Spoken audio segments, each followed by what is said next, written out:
പാവങ്ങളോട് കൈക്കരുത്ത് കാണിക്കുന്നതല്ല അതിന്റെ ഒരു ശരി.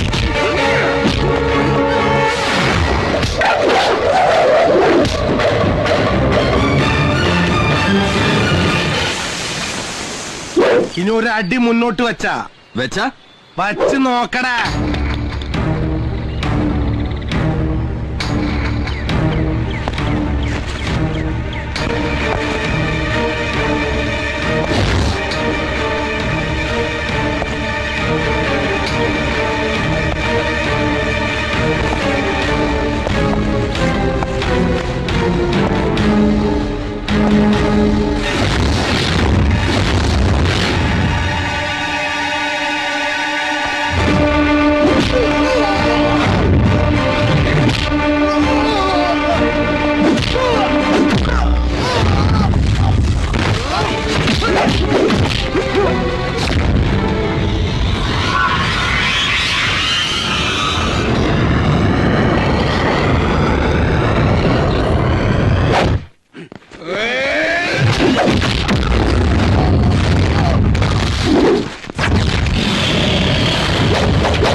ഉണ്ടാക്കിയ തന്തയുടെ അവകാശം പറഞ്ഞുകൊണ്ട് ഇനി മേലാൽ ഈ വീട്ടിൽ കാലുകുത്തിയ സ്വന്തം അമ്മയ്ക്ക് വായ്ക്കലിടാൻ നാട്ടുകാർ പോണോന്നും കരുതി കെട്ടും കെട്ടി ഇറങ്ങിയതാ. പക്ഷെ ഇപ്പൊ പോയാൽ ശരിയാവില്ല. ഇനിയാണ് ഇവിടെ കളി നടക്കുന്നത്, കളിയുടെ പൊടിപൂരം. പോയി വാ ശീക്രം.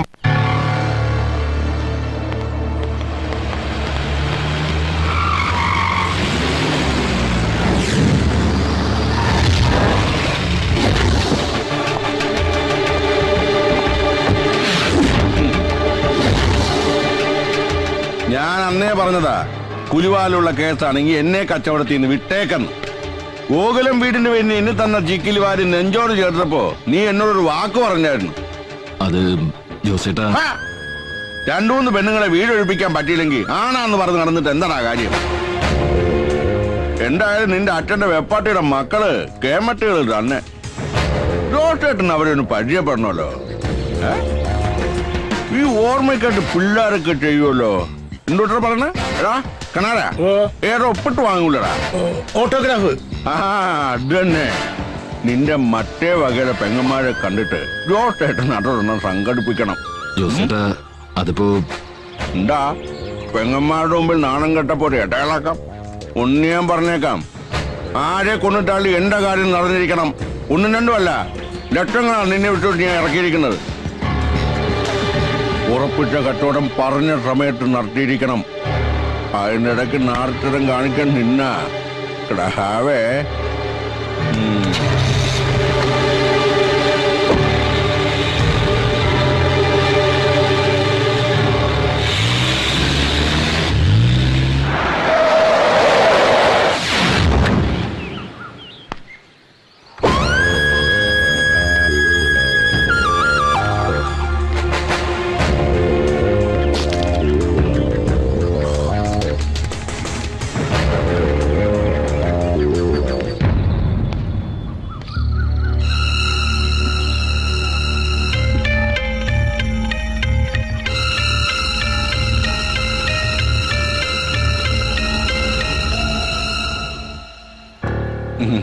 ഞാൻ ജോസേട്ടൻ എല്ലാരും വിളിക്കുക.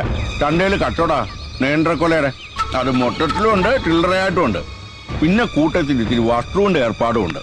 ഒക്കെ കൂടി ഒരു വിധത്തിൽ അങ്ങനെ പിടിച്ചു നിൽക്കുന്നു. ഇതൊക്കെ ഞങ്ങളോട് പറയാൻ ആ പെമ്പിള്ളാരാ ഇങ്ങനെ വേണം. ജോസേട്ടന് ഇതേ സ്വഭാവാ. നേരെ വാ നേരെ പോ.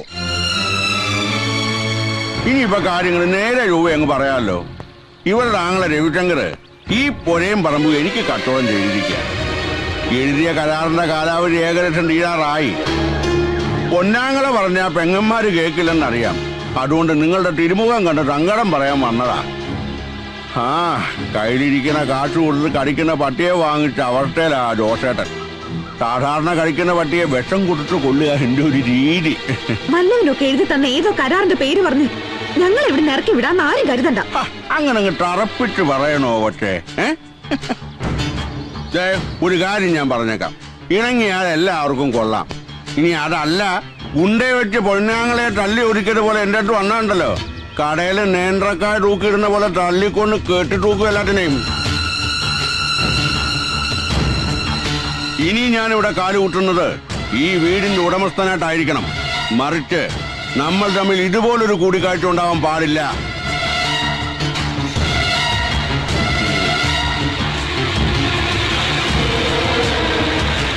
ജോസേട്ടാ,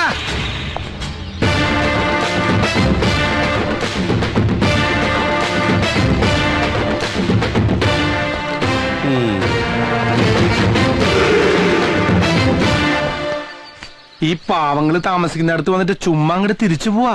ഒരു കപ്പ് കാപ്പി കുടിച്ചിട്ട് പോവാ ജോസേട്ടാ. നീ അങ്ങനെ എനിക്ക് വേണ്ടി വെള്ളം ചൂടാക്കണ്ട. ജോസേട്ടൻ കാപ്പി കുറേ കുടിച്ചിട്ടുള്ളതാ. ഒരുമ്പെട്ടിറങ്ങിയിരിക്കല്ലേ. അപ്പൊ ഇവക്കടെ പിന്നിലും നീയാണ്. പിന്നിലല്ല ജോസേട്ടാ, ഇപ്പൊ മുന്നിലാ. ഈ ജോസേന്റെ ഒരു കാര്യം ഒന്ന് പതുക്കെ പറ.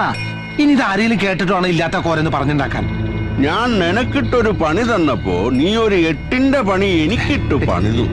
നമുക്കിട്ട് പണിയാൻ വന്നവരെ സന്തോഷിപ്പിച്ച് വിടണമെന്നാണ് മലാക്ക കോളനിയിൽ നിന്ന് പോരുമ്പോ മൂസബായി പറഞ്ഞേക്കണേ. അച്ഛന്റെ സ്ഥാനത്ത് നിൽക്കണ മൂസബായി പറഞ്ഞ എനിക്കത് കേൾക്കാതിരിക്കാൻ പറ്റുമോ ജോസേട്ടാ?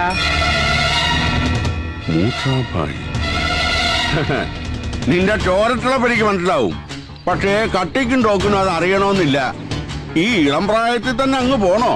ഇത് കണ്ടോ, ആയുർരേഖ 80-ന് മുകളിലാ. തന്റെയും പുക കണ്ടേ ഞാൻ പോവൂ. ഈ പ്രായത്തില് തനക്കങ്ങോട്ട് പോകണമെന്നുണ്ടോ? തൽക്കാലം പോവാൻ നോക്ക്.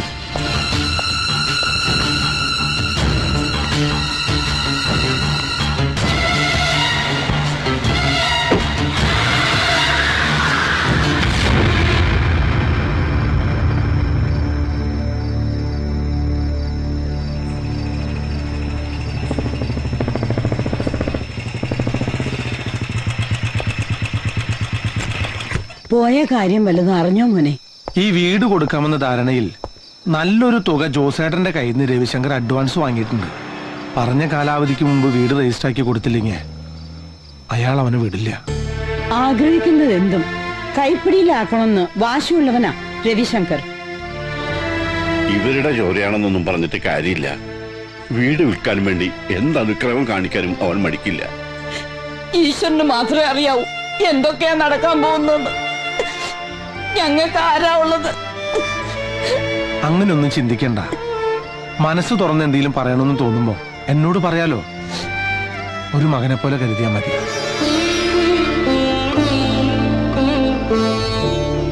ഇവിടത്തെ ഒരു കാര്യത്തിൽ ഇനി രവിശങ്കർ തലയിടില്ല. തല്ലും കുത്തും ഒന്നും വേണ്ട. എതിർക്കാൻ ആളുണ്ടെന്നറിഞ്ഞ രവിക്ക് ദേഷ്യവും വാശിയും കൂടുകയുള്ളൂ. സ്വന്തം അമ്മ പോലും പറഞ്ഞാൽ അനുസരിക്കാത്തവനാ രവിശങ്കർ. ഇവിടെ കോടതി നിയമൊക്കെ ഉണ്ടല്ലോ മുത്തശ്ശി. നമുക്ക് ആ വഴിക്കൊന്നും ആലോചിക്കാം. എന്താ? അല്ല, ഞാൻ പറഞ്ഞെന്നുള്ളൂ. എല്ലാവരും കൂടി ആലോചിച്ചൊരു തീരുമാനം എടുത്താൽ മതി. എന്നെ കൊണ്ട് കഴിയാവുന്ന എന്ത് സഹായം ഞാൻ ചെയ്യാം.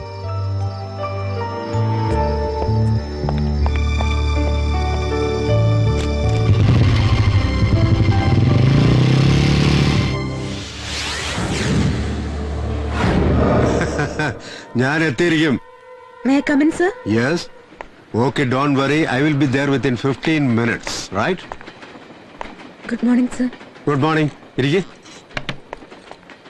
യെസ്, പറയൂ. സർ, 20 വർഷത്തിലേറെയായി എന്റെ അമ്മയ്ക്ക് അവകാശപ്പെട്ട വീട്ടിലാ ഞങ്ങൾ താമസിക്കുന്നത്. ഇപ്പൊ ആ വീട് ഒരു റിലേറ്റീവ് ഞങ്ങളുടെ സമ്മതമില്ലാതെ മറ്റാർക്കോ വിൽക്കാൻ ശ്രമിക്കുന്നു. ഇതിന്റെ പേരില് 2 വട്ടം ഗുണ്ടാ ഭീഷണി വരെ ഉണ്ടായി. റിലേറ്റീവ് എന്ന് വെച്ചാ? അത് ശരിക്കും പറഞ്ഞാൽ അച്ഛന് 2 ഭാര്യമാരാ. ആദ്യ ഭാര്യയിലെ മകനാണ് വീട് വിൽക്കാൻ ശ്രമിക്കുന്നത്. അപ്പൊ ആങ്ങളെയും പെങ്ങളും തമ്മിലുള്ള അവകാശ തർക്കമാണ്. ശരി ശരി, ഒരു റിട്ടേൺ കംപ്ലൈന്റ് എഴുതി കൊടുക്ക്. ഞാൻ വിശദമായിട്ടൊന്ന് അന്വേഷിക്കാം. Thank you, sir. എന്തായി? പുതിയ അസിസ്റ്റന്റ് കമ്മീഷണറാ. കംപ്ലൈന്റ് എഴുതി കൊടുക്കാൻ പറഞ്ഞു.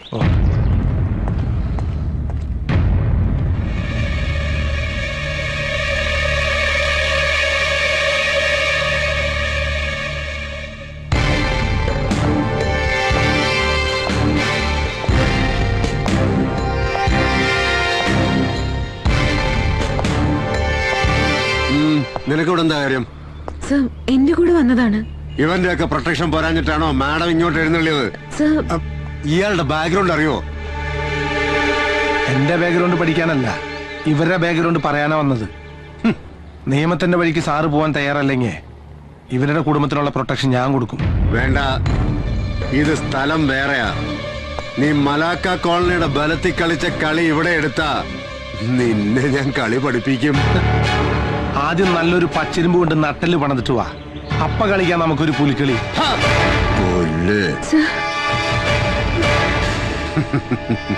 ഇപ്പൊ പിടിച്ചകത്തിട്ട് നിന്റെ പ്രാണനം ഊറ്റിയെടുത്താ പോലും ഒരു പുല്ലിനും ഈ രാമനാഥനോട് ചോദിക്കില്ലടാ. അടങ്ങി ഒതുങ്ങി ജീവിച്ച നിനക്ക് കൊള്ളാം. മലാക്ക കോളനി വന്ന് ആ പഴയ CI രാമനാഥനല്ല, ഈ സിറ്റി ഭരിക്കുന്ന അസിസ്റ്റന്റ് കമ്മീഷണർ രാമനാഥനാ പറയുന്നത്. കരുതിയിരുന്നോനെ.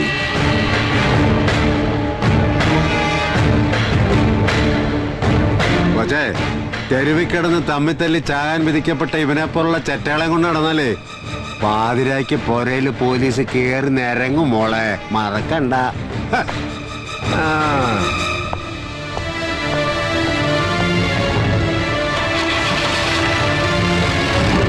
രവിശങ്കറിനെതിരെ അവള് പരാതി കൊടുക്കാൻ ഇറങ്ങിയതിന്റെ പിന്നിലേ അവനാ ആ കള്ളറാസ്കല് ശരവണൻ. പഠിച്ചു കിടക്കേണ്ട പ്രായത്തില് വിശന്നു പൊരിഞ്ഞ വയറിൽ മുണ്ട് മുറുക്കി കെട്ടി കൊച്ചിയിലേക്ക് നാട് വിട്ടു വരുമ്പോ മനസ്സിൽ അന്നേ തീരുമാനിച്ചു വിശപ്പിന് മുന്നിലെന്നല്ല എവിടെയും തല ഒഴിക്കില്ലെന്ന്. അന്ന് മുതൽ സ്വന്തം അപ്പന്റെ മുന്നിൽ പോലും നെഞ്ചു വിരിച്ചു നിന്നിട്ടുള്ളൂ ജോസേട്ടൻ. ആ എനിക്കിട്ടാ അവൻ പണിയുന്നത്. ജോസേട്ടാ, ആവേശം കൊണ്ടുള്ള എടുത്തുചാട്ടം ബുദ്ധിയല്ല. മല്ലിക പരാതി തരാൻ വന്നപ്പോ നമ്മുടെ സ്വാധീനം വെച്ച് കേസ് രജിസ്റ്റർ ചെയ്യാതെ വിട്ടത് അത്ര നിസ്സാരമായി കാണണ്ട. അവരെങ്ങാനുമല്ല പീഡനെന്നും പറഞ്ഞ് വനിതാ സെല്ലി പോയാ സംഗതി ആകെ കുളമാകും. മാർഗമല്ല, ലക്ഷ്യമാണ് പ്രധാനം. ശത്രുവിനെ മിത്രമാക്കിയില്ലെങ്കിൽ കാര്യങ്ങൾ നമ്മുടെ കൈവിട്ടു പോകും. എന്ന് വെച്ചാ എങ്ങനെയെങ്കിലും ശരവണനെ നമ്മുടെ കൂടെ നിർത്തണം. വക്കീൽ പറഞ്ഞാ ശരി, പക്ഷെ അവനെ കൂടെ കൂട്ടുക എന്നുള്ളത് എളുപ്പമല്ല.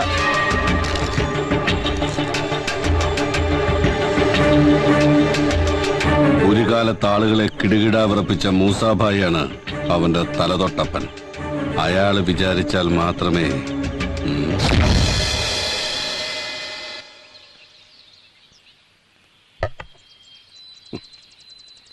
ജോസിന് അറിയാലോ നമ്മുടെ ഒരു അവസ്ഥ.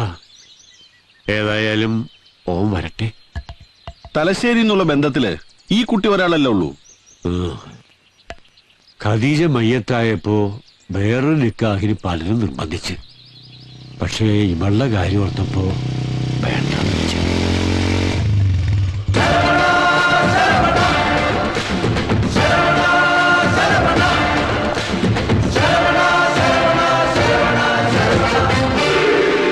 ജോസിനെ നമ്മൾ പരിചയപ്പെടുത്തണ്ടല്ല. നന്നായിട്ട് അറിയാം. ഞങ്ങൾ ഒരേ കളരിയിൽ ഒരുമിച്ച് കളി തുടങ്ങിയവരാ. ഇടയ്ക്ക് വെച്ച് ഞാനൊന്ന് കളം മാറി കച്ചവടത്തിലേക്ക് തിരിഞ്ഞു. മൂസാഭായി പഴയ പണിയിൽ. അതുകൊണ്ട് ഞാൻ അല്പം മെച്ചപ്പെട്ടു. ഇല്ലെങ്കിൽ മൂസാഭായിയെ പോലെ ഞാനും ഇങ്ങനെയൊക്കെ തന്നെ ആയി പോയേനെ. കർത്താവിന്റെ ഓരോ കളിയേ. നിനക്ക് ചെറുപ്പമാണ്. ബുദ്ധിയും ധൈര്യവും ആരോഗ്യവും ധാരാളമുണ്ട്. നീ ഒന്നും മനസ്സ് വച്ചാൽ എന്നെക്കാൾ ഉയർത്തി നിനക്കെത്താം. മൂസാഭായിയോട് കാര്യങ്ങളൊക്കെ ഞാൻ പറഞ്ഞിട്ടുണ്ട്. ഭായിക്ക് സമ്മതമാണ്. മനസ്സിലായില്ല. കാര്യം അങ്ങ് തുറന്നു പറയാം. ഗോകുലം വീടിന്റെ കാര്യത്തിൽ ഇനി നീ ഇടങ്കോലിടരുത്. പകരം ലാഭത്തിന്റെ ഒരു വിഹിതം നിനക്കും തരാം.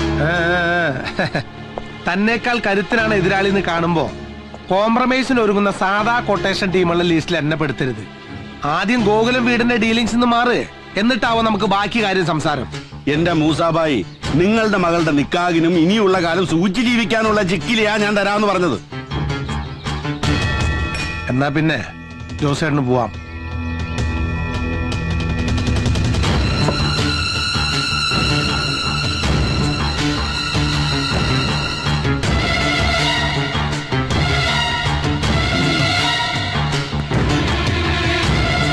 മൂസാഭായി, ഇവൻ നിങ്ങളുടെ കുഴി തോണ്ടാൻ വന്നവനാ. സൂക്ഷിച്ചോ രണ്ടാളും.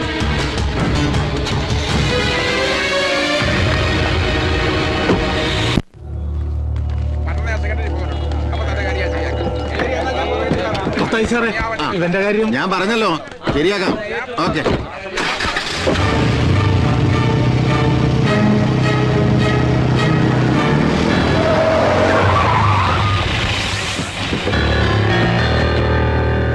സാറേ, ഞങ്ങള് നയനാൻസ് കമ്പനിന്ന് വരിക ഈ വണ്ടി പിടിച്ചോണ്ട് പോവാൻ.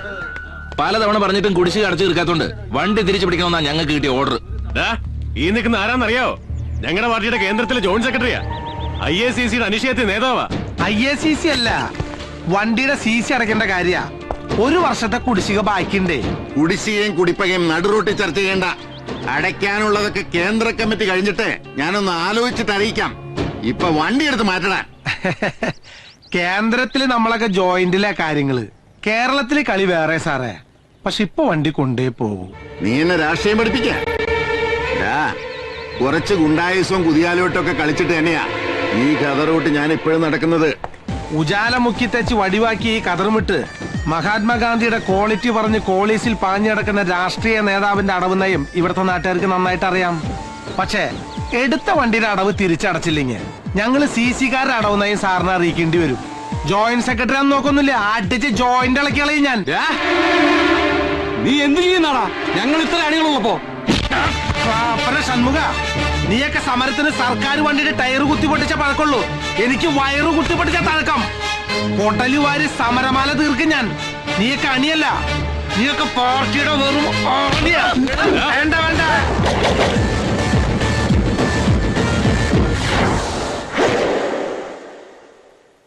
XMLA KK മത്തായുടെ വണ്ടിയുടെ താക്കോൽ. MD കാണണമെന്ന് പറഞ്ഞ് കുറച്ചേറെ വെയിറ്റ് ചെയ്യുന്നു.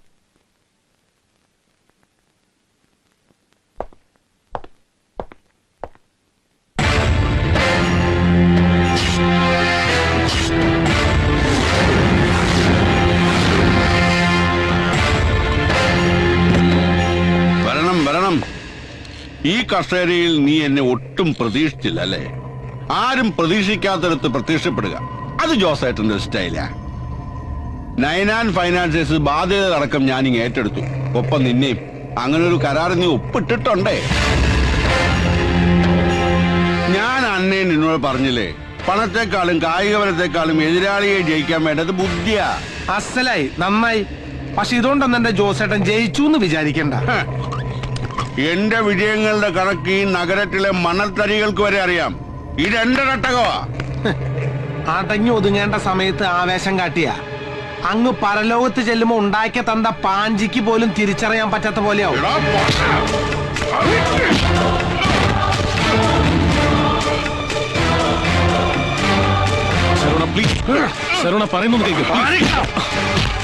നിന്റെ മൂസാക്കയുടെ പ്രായമുള്ളതുകൊണ്ട് മാത്രം നിന്നെ ഞാൻ വെറുതെ വിടണേ.